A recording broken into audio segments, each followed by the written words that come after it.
What is going on? We're back with a different kind of video today.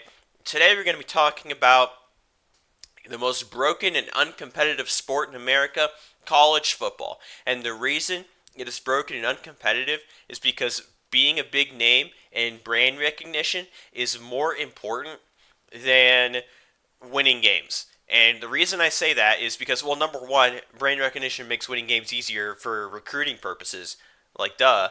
But in addition to that, the committee has like more of a bias in ranking bigger brands higher because they're better TV draws. I mean, that just makes logical sense, right?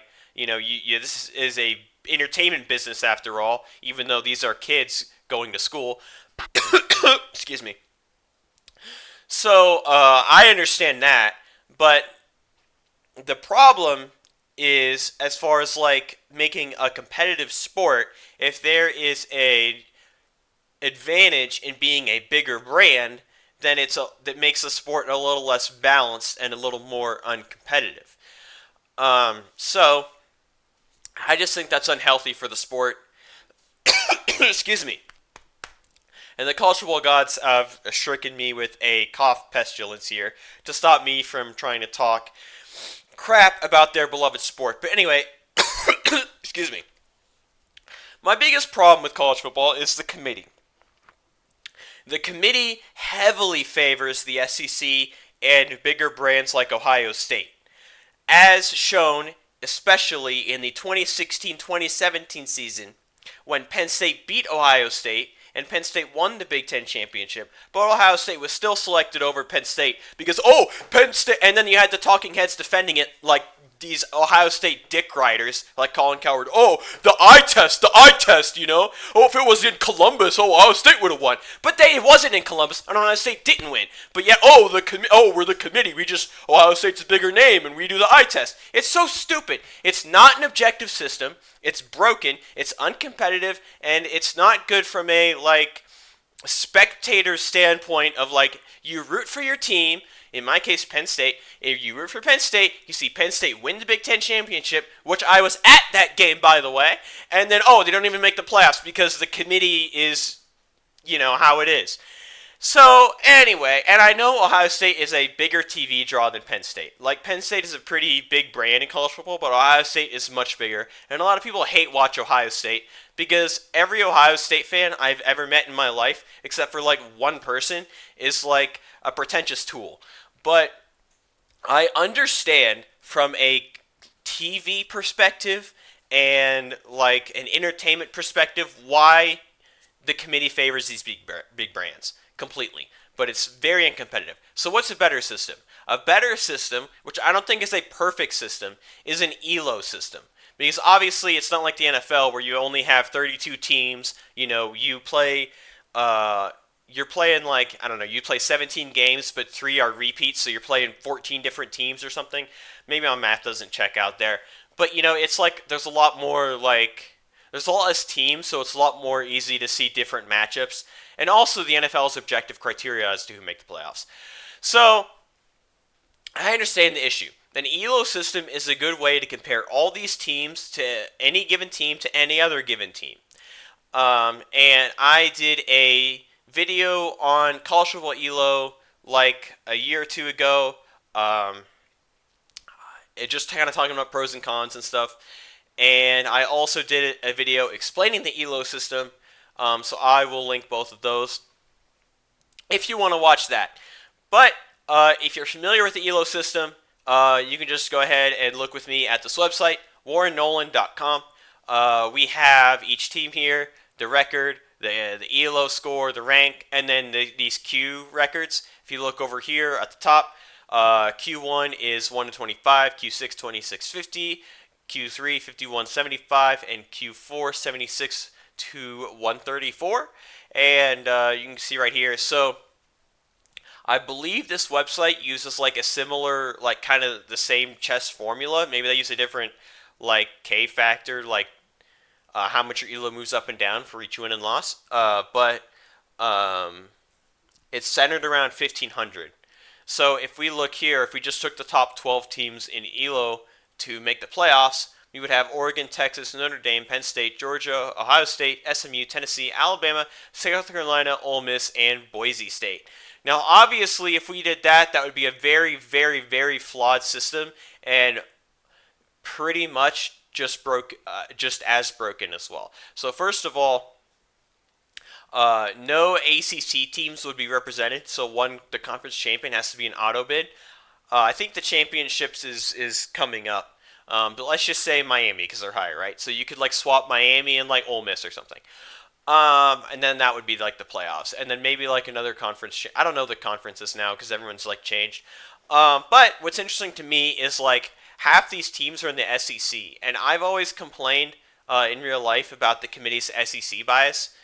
And as you can see here, maybe at least here like there's some objective like measurements of how good the SEC is because you have Texas, Georgia, Tennessee, Alabama, South Carolina, Ole Miss, all in the top 12 from the SEC.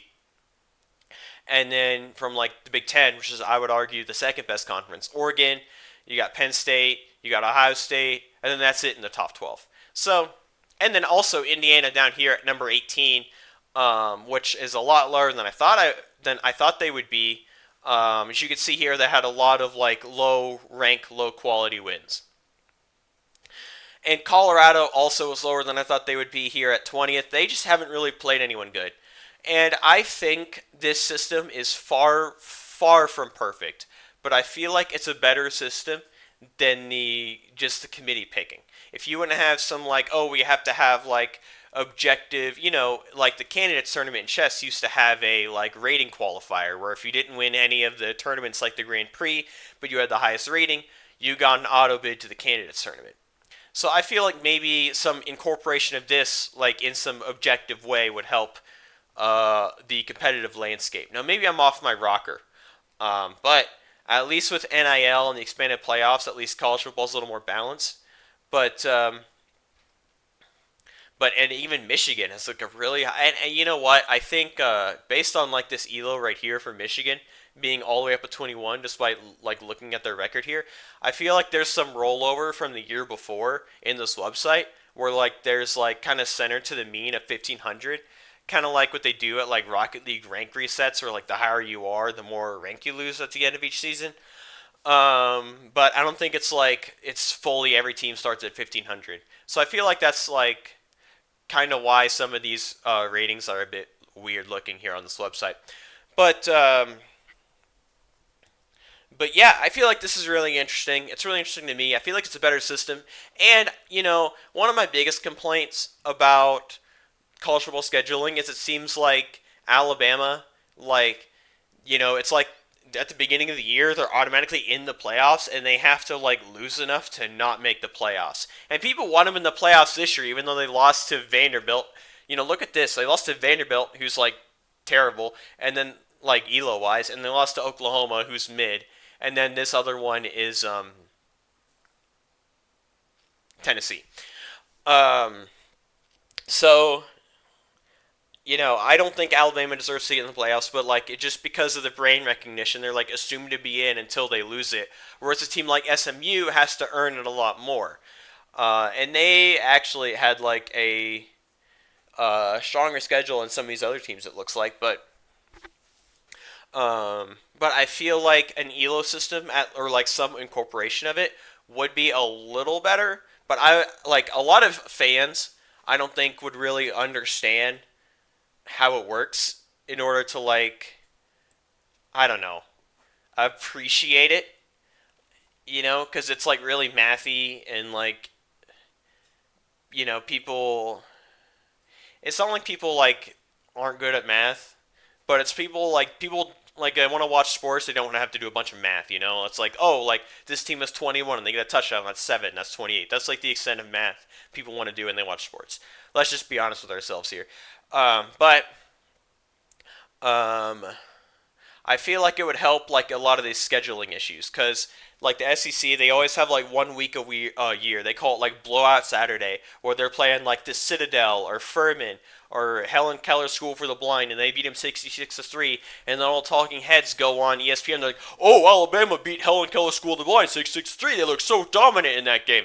Well, if me and my friends like played a game of pickup basketball against like second graders, we'd look pretty dominant too. You know, it's like, come on. But I feel like an ELO system would incentivize teams to want to play stronger opponents. Because if you play a stronger opponent, you get more ELO if you win, and you lose less ELO if you lose. So I feel like it would help these stronger teams like try to get stronger schedules. Also, on the other hand, it may like create like a like kind of, I don't know, it's already kind of exists, but it may kind of create this like elitist group where all these top teams from different conferences play each other for these non-conference games, and like some of these like lesser known brands like North Texas or Troy or whatever just won't ever get a chance to play these bigger name schools because the bigger name schools don't want to play them because you like might lose a lot of ELO if you lose and gain just a little bit if you win. So just some thoughts on the college football ELO system. This is recorded before the conference championships, and I'll probably record one video before, like after that, before they do the playoffs or after they do the playoff bracket. Just kind of comparing their selections to the ELO website. So I hope you enjoyed it and enjoyed the rant, and I'll see you guys in the next video.